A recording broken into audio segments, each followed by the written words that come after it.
single day, I'm gonna make something great. That's my way. Every single day, I'm gonna make something great. That's my way. What's up, PictureUsRolling fam? It's your boy Jay. And Nifa. And we're here with a story time. Story time. As y'all can tell by the title. When we went on night. But also make sure you like, subscribe, comment, hit that bell to be notified. What are you waiting for? Free to subscribe. Free. But we're gonna get into it right now. Want to go first or want me to go? You go first. Alright, go first. The first time that I went under the knife, why I went under the knife, number one is I had an ulcer over 5 years. I had an ulcer over 5 years, and it got worse. It went from this big to this big, and like this deep. And from ulcers, those who are nurses and stuff, y'all who are nurses and stuff who know about this thing, ulcer you can really pass for that because the infection could get in your blood flow and you can die. So I went from getting that bad sore to having like 2-3 more bad sores. So I was at the time I was in Miami. I had did a couple of surgeries. I did like 2 surgeries in Miami. They cleaned it out. I had this 2 surgeries in Miami, cleaned it out and everything, cleared out the infection. But the hole never closed. Like they really ain't do nothing. Like they just cleaned it out and that was it. There was no other results. We've been going for that over and over and over and over, and it's like insanity. So with that and said, it was in the process we had moved from Miami all the way to Evansville, Indiana, where we at right now, and got here, went to my primary doctor, told about the situation. Right away they wanted to immediately like, hey, we need to find out what's going on, how this going and everything. So they had checked it out, what's the stats of it and all that. They look at my records in Miami about my wound situation, and they were telling me I need surgery. So I'm like, cool, sure, hey, I'm ready to get this over with. It been 5 years. Not telling y'all, also, the wound was always leaking. I always had to patch it up. It had a smell, odor to it sometimes because that's signs of infection. And the seat I had was not right, so it was making it worse. It was so bad that my side was starting to sink in. It sunk in. But yeah, it sunk in.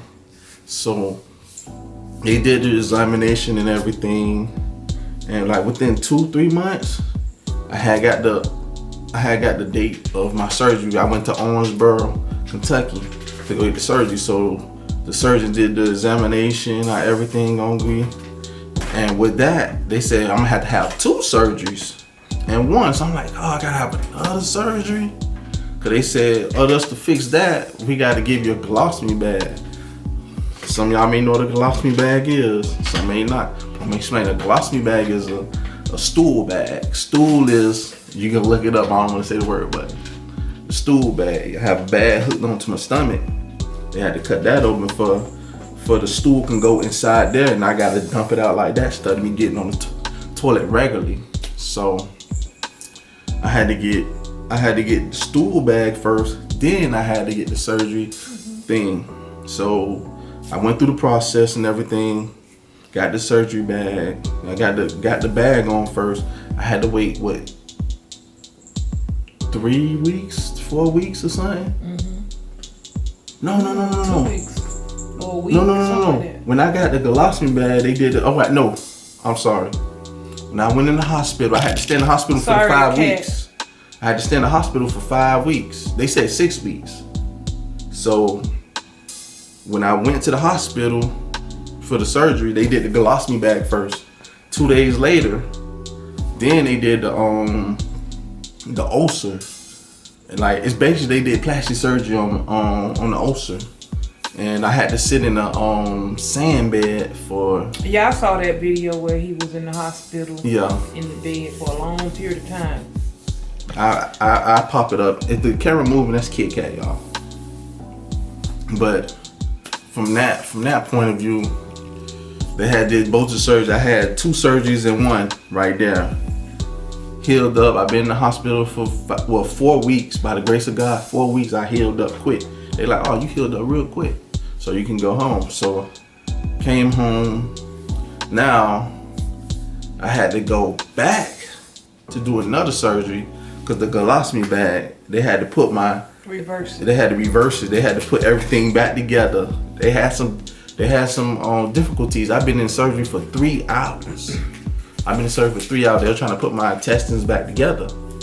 But it was a success. It took a time though, but it was a success. And they left a long scar. Like, I still got the scar to this day. Nowadays they trying to prevent from making big scars, but they had to because they had to put it back together.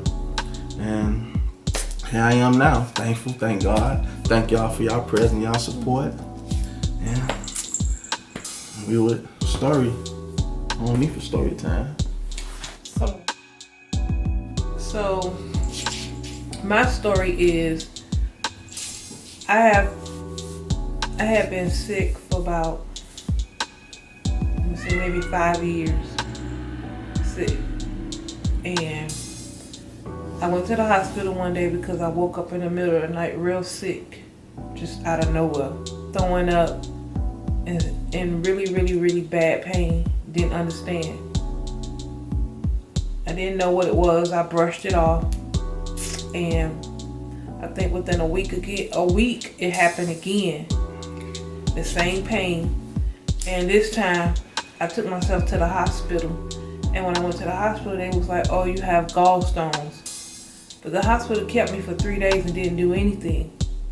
They had the IV. They never scheduled me to get the gallstones removed or anything. So after that, I started drinking the apple cider vinegar, right?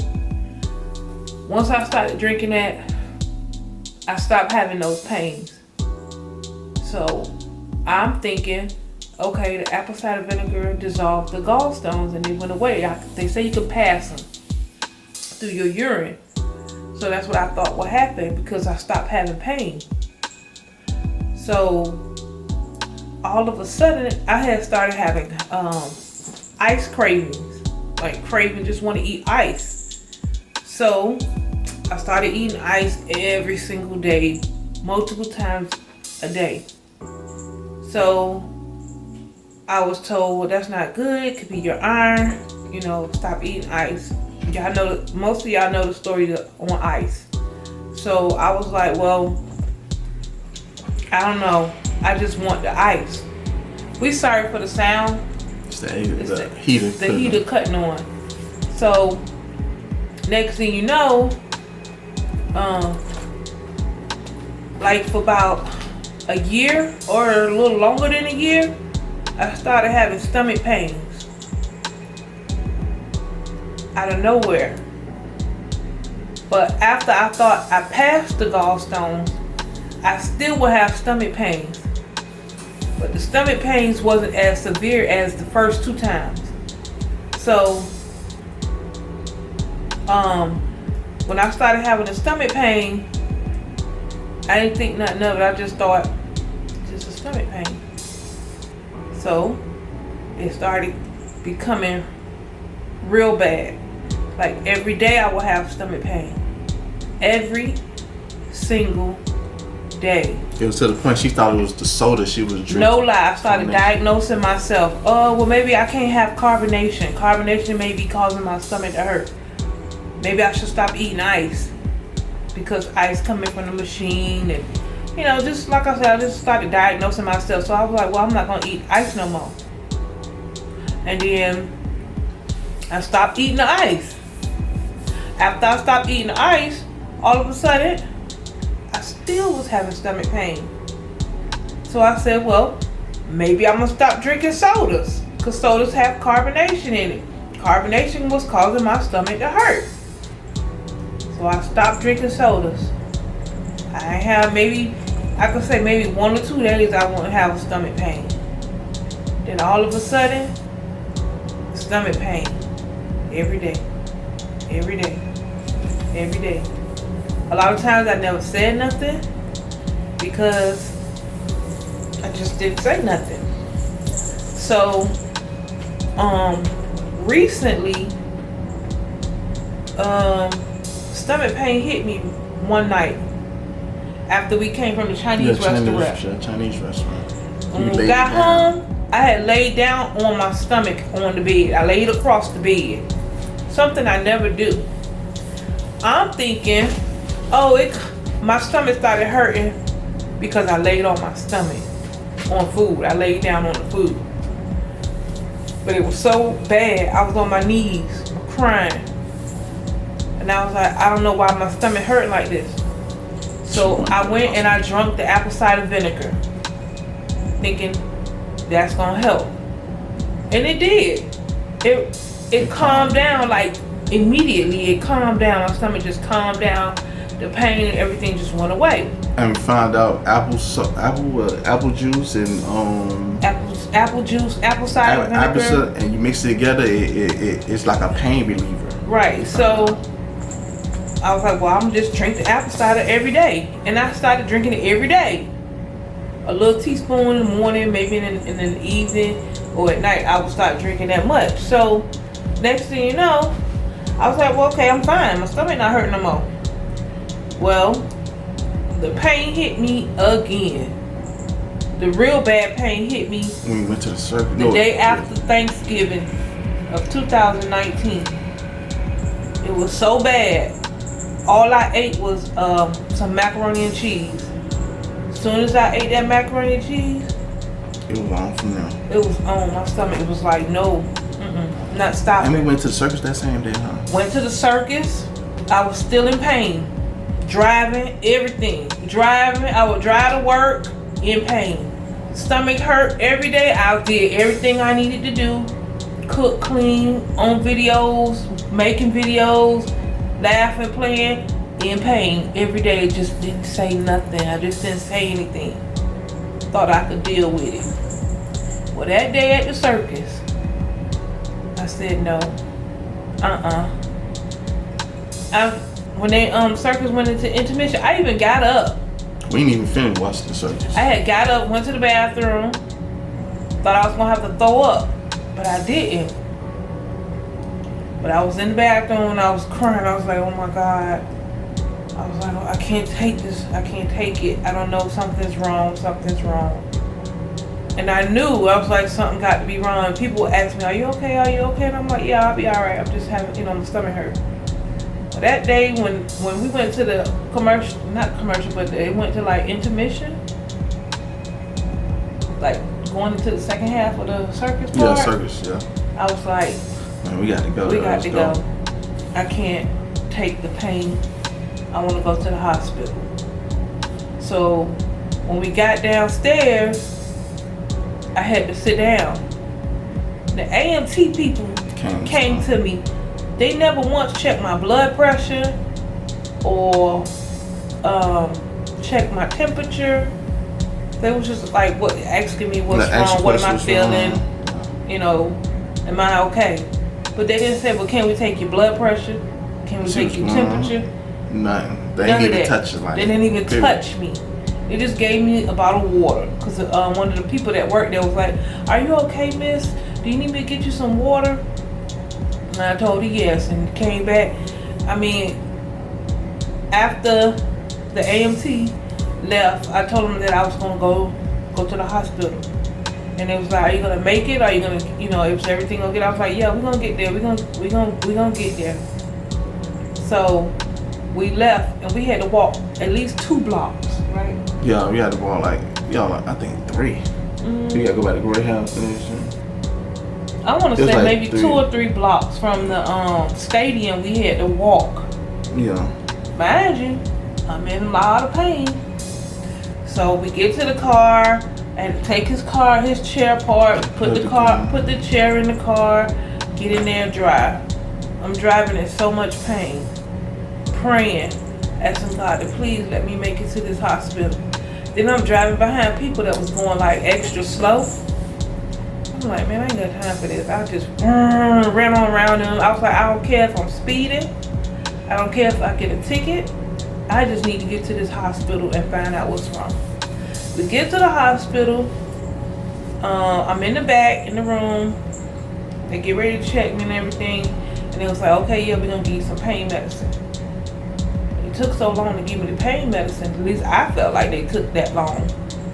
I was just like, please, where's the nurse? Please give me the medicine. I started getting upset. And when they came back, they was like, you're not going to leave. We're going to admit you. Yeah, admit you in the hospital. And I was like, okay, what's wrong? They was like, yeah, it's your gallstone, The doctor came to me and said, you have to take it out. Man, she got to go on surgery immediately. Or she can like. They was like, you're not going to make it. You ain't going to make it. You ain't going to make it, meaning you're going to die, technically. Right, I was at the verge. My pancreas was about to explode. It was at 9,000. And the nurse told me, your pancreas is supposed to be like in 100. And yours is at 9,000. You're at the verge of it exploding. No. If it explodes, that means it goes into your bloodstream and it will kill you. Yeah, it's going to be like poison. It poisons your bloodstream and it will kill you. So, good thing you made it here. You know, they checked my, they took my blood and everything. And then at this time, you know, I'm praying. So I called my mom and told her. And then my uncle prayed and he was like, call me back when they check your vitals again. Call me back when they check your numbers again. When I did call back to tell them my numbers, my pancreas went from 9,000 to 1,000. My blood pressure had went down. My blood pressure was off the charts. And the pancreas was off the charts. At this time, they telling me you're going to remove your gallbladder. You're going to have to go in surgery. First, yeah, they're going to remove the stones first. They're going to remove my stones and then remove the gallbladder. And y'all, that's a pain. I don't wish on nobody. And most people say, well, when you get your gallbladder removed, you know you can't eat hot, spicy food no more. You can't eat this, that, and the other anymore. I've been doing fine. I've been eating whatever I want. Everybody different, so. I go to the bathroom a little more, like the gallstones was blocking that way, the air, the tear duct way, some kind of way to break down the stuff and everything. Right. So it's like a blockage. So like, you know, like pressure bust pipe. It was so much pressure that it's gonna erupt everything and just. And then they gave me this medicine, you know, in the IV. Boy, it make you like this. I think that was morphine. They ain't want. They're trying to prevent. They're trying to prevent you from getting Oxycontin because a lot of people get addicted to prescription. That's some strong medicine, baby. It was so strong. I told the nurse, "Don't give me this no more. I don't want it." But ma'am, how strong are your pains? Past 10. But that I didn't want because of the way it made me feel. I didn't like it. So the nurse sat there and talked with me, asking me questions and stuff like that. But they cut me 4 times. See, but compared to mine, like I had to get a big slit because of the situation. But hers, they just gave it a little. See, when they go in there to remove that, they made 4 incisions and they blow your stomach up like a balloon. But I noticed after surgery, it was like I couldn't move. I couldn't walk. And then they would tell you, you have to get up, you have to walk, you have to move around in order to get better, in order to lead. They like, you get to go home the next day. And I'm like, the next day? Feeling like this? How? That's just how the procedure go. My teeth are not that great. And doing surgery. They knocked out one of my tooth from up here. They actually pulled it out. They said they didn't want me to swallow it, so they pulled it out. And the tube that they put in my mouth caused my front bottom teeth to become so loose to where when I ate, it just fell out. But I am going to get that fixed. So that's why y'all may see my teeth looking funny or I'm talking different. It's because of my teeth now, and I'm very conscious of it. Because you hear the story, oh, she's such a pretty girl. But when she opened her mouth, oh God. Yeah. So, yeah. And I got 4 little cuts on my stomach. I might want to show y'all. Show yours. Yeah, I don't know if they can see Yours. it. I don't know if they can see it or not. His is a big cut. I got a big cut and the cut on the And then mine is like one here, You got one down. one here, one here, and the other one is down here somewhere. So that's 4. So I have 4 cuts that I have. 4 cuts. I can And show y'all my bad source. Well, he just got that long cut. The cut that he has is the original way they used to do it. they how they used to do it. They're trying to prevent scarring. So now the way I'm cut is how they're doing it now. And they had to cut through my muscles when they do that. Yeah, they cut through my muscle up here. And, you know, even now I still feel pain there. Pain, like the scratch, you scratch a certain way. Certain like, kind of way I move, or just in general, if I feel a soreness in my stomach as if I had been doing sit-ups or some type of stomach exercise. Some muscles like getting back together. Yeah. But So you guys, that's our story on Storytime. our surgery, on us going under. And let me tell y'all, when I went under, the first time when I was going under for them to remove my gallstones, prior to them doing that, months before that, my oldest daughter asked me, Mama, if you can get anything done, what would you get done to your body or to yourself? And I told her nothing. She goes, why? I said, because I don't want to go under. And she was like, I never thought about that. And when I went under, when I was getting ready to go in, I thought about our conversation. And I just laid there and I was singing a song. What else did I was singing? I don't remember. Something about the blood of Jesus. I think I was singing. But I laid there and the tear just rolled down my face, and the nurse asked, are you okay? I said, I'm fine. I said, you know, they was like, oh, everything will be okay. You know, we've done this many times before. And this, that, and the other. And I was like, and it was like, it's really quick. It's real easy. You're going to be fine.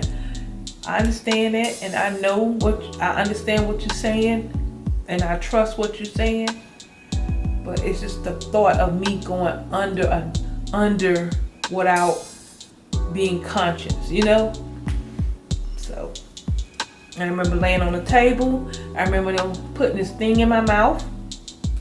I remember counting 1, 2. In my head, I counted 1, 2, 3, and that was it. That's all I remember. And you wake up, be like, Yeah. What's going on? Yeah.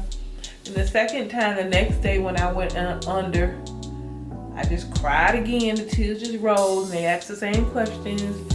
And then they say, and I laid there. And the next thing you know, I woke up and I was in that room. And the room is always dark. Not dark, but it don't have a light on. And I remember waking up.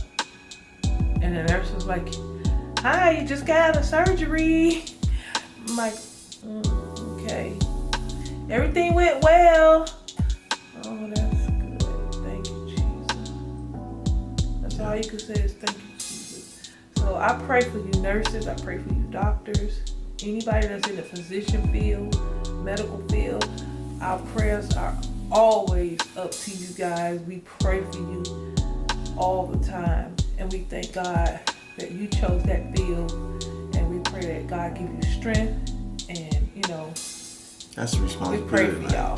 Thank you for being patient and kind with us. My nurses in that, they were all nice. They were all patient. They was all kind. Everybody was really nice. So I thank them. Thank you. Thank you. Thank you. Thank you. Thankful for all the nurses. Your nurses was nice too. Yeah, they was nice. Like, all his nurses was really nice. I forgot their name. Like they was awesome. Yeah, I don't remember the names or anyone, awesome, but everyone was so nice to me, so nice to him. And shout out, I forgot her name. She said, shout out, you know you can order steak at 1:12, 2 in the morning. Yeah, I can order steak. Let's go. Let's get it. But yeah, it was really nice. Hey, yeah, y'all know how much my bill came up just for the first surgery? It came up to $100,000 or something. What you say? Thank God for it. Oh, and guess what? I had just signed up for insurance. I had just applied for me to get some health insurance. When I signed up, when they saw me in the system as signing up, processing, they approved it immediately. Immediately they approved it when I was getting ready to go to surgery and everything. That was God. That was God. So. Cause usually they tell, we gotta wait a couple of weeks to. Thank you, Jesus. Yes. And guess what? She got the same doctor I got and the same insurance. And I be getting my teeth fixed, y'all. Yeah, I'm finna get a teeth clean, but make sure y'all like, subscribe, comment, hit the bell, be notified. And if you're new to our channel, what are you waiting for? It's free. And welcome to the PictureUsRolling fam. We love y'all. Thank y'all for watching. We see y'all in the next video.